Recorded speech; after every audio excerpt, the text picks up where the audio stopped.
तो धामी जी, मैं उत्तराखंड के पौड़ी ज़िले के बीरूखाल ब्लॉक के अंतर्गत आता हूँ। मेरे गांव का नाम है कमलिया पल्ला। सामने मेरे छोटा सा गांव है। इस पूरे क्षेत्र में हर जगह रोड है, लेकिन हमारे इस गांव में रोड नहीं है। इस गांव में रोड नहीं है। यहाँ पे सर्वे बहुत बार हो चुके हैं। यहाँ पे दिखाना चाहता हूँ, मेरी वाइफ है जिनको अचानक से फीवर आया है। अचानक से इनको कल रात से बहुत तेज़ फीवर आया है, लेकिन अचानक इनकी तबीयत ख़राब हुई। और हमारे इस पूरे क्षेत्र में मेडिकल व्यवस्था की तो मैं बात भी नहीं करना चाहता हूँ यहाँ पे कि है या नहीं है। होती तो अभी इनका ऐसा हाल नहीं होता। तो मैं अपने से ही कंधे पे उठा के यहाँ से 6-7 किलोमीटर अपने सर पे कपड़ा बांध के लेके जा रहा हूँ।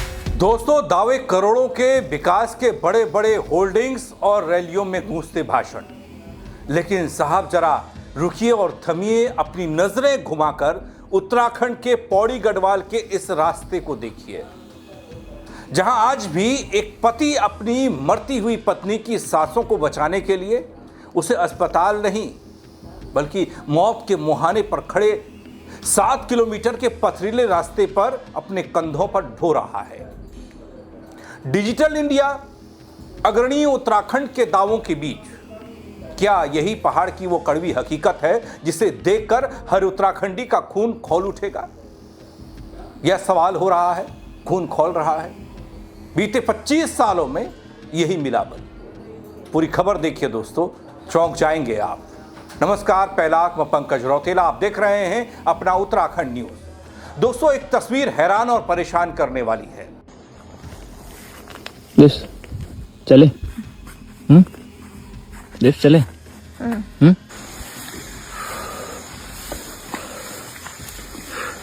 दोस्तों, ये मामला, ये तस्वीर पौड़ी गढ़वाल जिले के बीरूखाल ब्लॉक की है।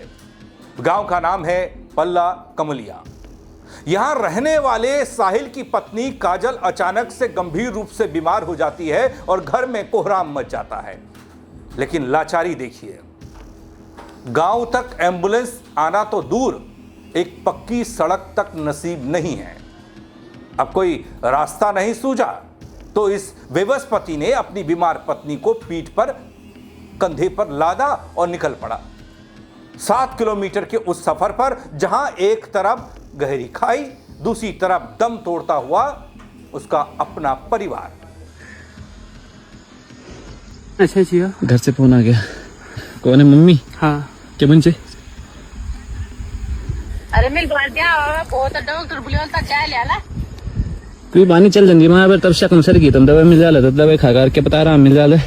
याक बेटा कन कल जान तिल गुमवा मिल यार ना चल जंगी यार बयान न तमे। दोस्तों, ये वीडियो सिर्फ एक लाचार पति की बेबसी नहीं है। आप भी देख रहे होंगे, सोशल मीडिया पर आ चुका है और सवाल भी है। उत्तराखंड के पीडब्ल्यूडी विभाग, स्वास्थ्य विभाग और स्थानीय नेताओं के मुंह पर एक करारा तमाचा भी है। चुनाव आते ही हर पार्टी का नेता पहाड़ों में बेहतर व्यवस्था की बात करता है, सड़कों का जाल बिछाने का वादा किया जाता है, लेकिन चुनाव खत्म होते ही ये वादे फाइलों के मलबे में दब जाते हैं। ये मैं नहीं कह रहा, ये व्यवस्थपति कह रहा है, एक युवा कह रहा है। 7 किलोमीटर की सड़क के लिए न जाने कितनी बार सरकारी बाबू आए, फीता नापा, सर्वे किया, लेकिन आज तक यहां एक गिट्टी भी नहीं रखी गई। नतीजा आप सबके सामने है। आखिर कब तक पहाड़ों का पानी, पहाड़ों की जमानी यूं ही घुट घुट कर मरती रहेगी? और बीरूखाल, पौड़ी, यहां से आने वाले नेता बड़े भारी भरकम हैं। और पौड़ी तो वह है जो मौजूदा वक्त में उत्तराखंड की सियासत का पावर सेंटर बनता जा रहा है। आपने देखा होगा, इससे पहले यहीं से प्रदेश के कई मुख्यमंत्री हुए। मौजूदा वक्त में यहीं से बड़े नेताओं को केंद्रीय बीजेपी नेतृत्व ने बड़ी जिम्मेदारी दी। लेकिन हाल यह है। तो ये वीडियो सीधे धामी जी के लिए है।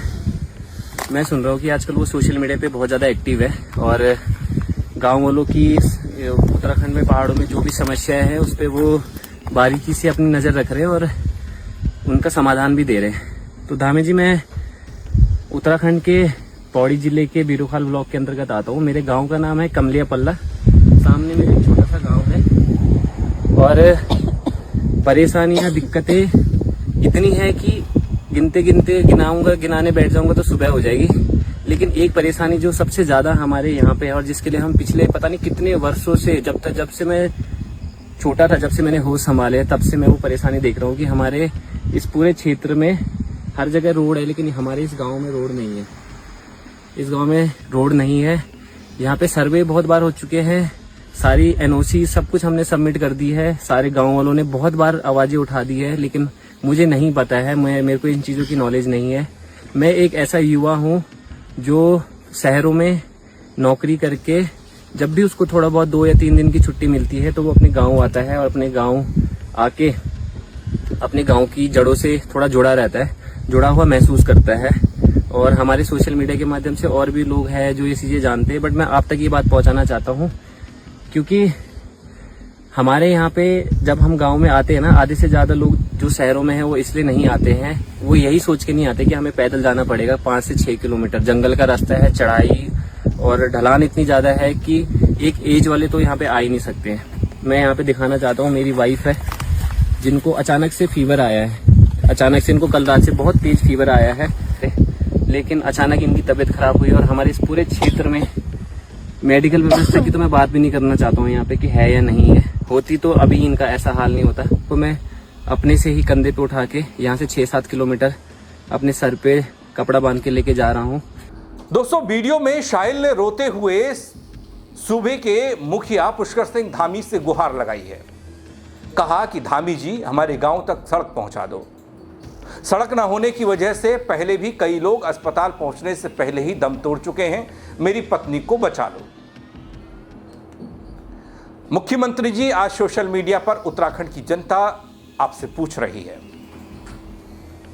क्या इन सुदूर गांव में रहने वाले लोगों को सम्मान से जीने और सही समय पर इलाज पाने का हक नहीं है? ये उत्तराखंड की जनता, पहाड़ी जनता पूछती रही है।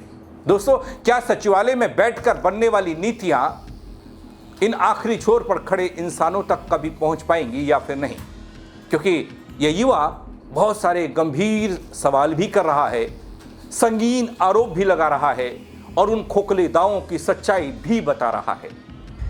धामी जी, अगर आप सुन रहे हो, आप तक अगर मेरी वीडियो पहुंचती है, मेरी आपसे एक निवेदन है, आपके विधायक जो भी है इस क्षेत्र के, हर 5वें साल में जब चुनाव होते हैं वो यहाँ पहुंच जाते हैं। अभी भी हमारे यहाँ के विधायक जो चौबट्टा खाल साइड के विधायक है सतपाल महाराज जी, वो आए थे।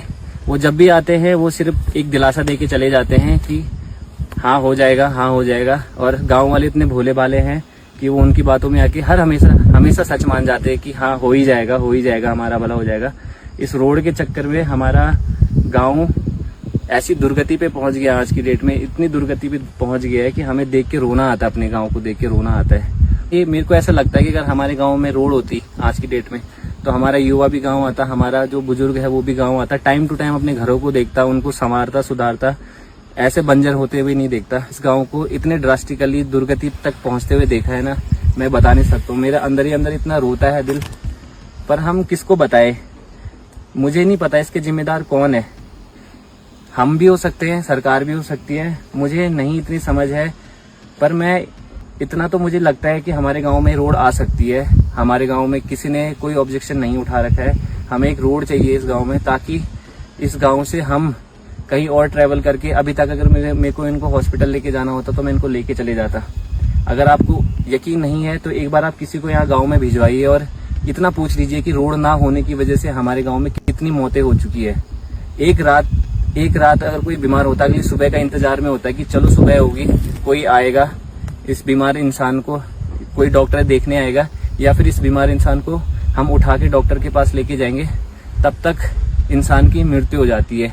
और ये 1, 2, 3 ऐसे लोग नहीं है, अनगिनत ऐसे लोग हमारे गांव में, मेरे बचपन से अभी तक मैंने इतने किस्से देख लिए कि उस एक रोड की ना होने की वजह से इतनी मौतें हमारे गाँव में हो गई है। दोस्तों, ये खबर, ये कहानी सिर्फ साहिल की नहीं है, एक युवा की नहीं है, साहिल और काजल की नहीं है, किसी एक पत्नी की नहीं है, पति की पीड़ा नहीं है, एक परिवार का मसला नहीं है। उत्तराखंड के सैकड़ों गांवों की यही दास्तां है। और इसी के इर्द गिर्द सियासत भी घूमती रही है। यहाँ के लोगों को बहुत ज़्यादा कुछ ज़रूरत है नहीं, और इसीलिए शायद हर बार यही वादों में सड़कें बनती हैं, दावों में वही पानी वही बिजली होता है, हकीकत में स्वास्थ्य की चमचमाती व्यवस्था दिखती है, बड़े बड़े हॉस्पिटल भारी भरकम डॉक्टरों के साथ, जिसमें अलग अलग विभाग के विशेषज्ञ डॉक्टर होंगे ये कहा जाता है, लेकिन अंत में ढाक के वो तीन पात